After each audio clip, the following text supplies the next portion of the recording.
وزیر اعلیٰ خیبر پختونخوا علی امین گنداپور کا کہنا ہے کہ خواجہ آصف تمہارا باپ بھی عمران خان کا ملٹری ٹرائل نہیں کر سکتا، جس کو تم باپ سمجھتے ہو وہ بھی نہیں کر سکتے۔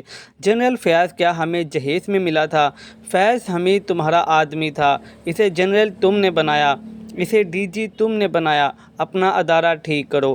اسلام آباد میں پی ٹی آئی کے جلسے عام سے خطاب کرتے ہوئے انہوں نے کہا کہ 9 مئی سے پہلے تم میں نفرت تھی، مجھ پر تشدد کر کے جو بیان لینا چاہتے تھے وہ اگلے جلسے میں بتاؤں گا، میں تمہیں ننگا کروں گا۔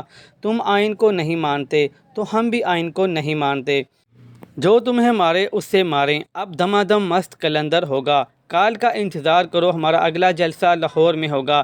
مریم نواز میں آ رہا ہوں، این او سی ملے نہ ملے لیکن پنگا مت لینا، وہ حال کریں گے کہ بنگلہ دیش بھول جاؤ گے۔ ہمارے پٹھانوں کا اصول ہے ڈھول بھی لاتے ہیں اور بارات بھی ہوتی ہے۔ ان کا کہنا ہے کہ خیبر پختونخوا کی عوام نے اپنی طاقت کے زور پر اپنا مینڈیٹ چوری ہونے سے بچایا۔ پختونخوا میں ہماری مکمل گرپ ہے، کسی کا باپ بھی کسی کی طرف میلی آنکھ سے نہیں دیکھ سکتا۔ اگر 1 سے 2 ہفتہ میں عمران خان قانونی طور پر رہا نہ ہوا تو ہم خود عمران خان کو رہا کروائیں گے۔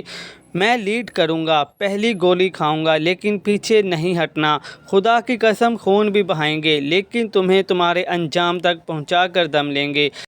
علی امین گنداپور کہتے ہیں کہ ہم یہ این آر او قبول نہیں کرتے، ہم قوم کے یہ لوٹے ہوئے ہزاروں ارب روپے واپس نکلوائیں گے۔ یہ جو امریکہ کے غلام ہیں ان کو واضح پیغام دے رہا ہوں کہ ہم عمران خان کے ساتھ ہیں کیونکہ وہ حق کے ساتھ ہے۔ سب کو پتہ چل گیا نہ، جب زور دکھاتے ہیں تو یہ پاؤں پکڑتے ہیں۔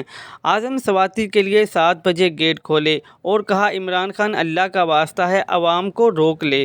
مزید نیوز اپڈیٹس کے لیے چینل کو سبسکرائب کر لیں تاکہ ہر آنے والی نئی اپڈیٹ سب سے پہلے آپ کو مل سکے۔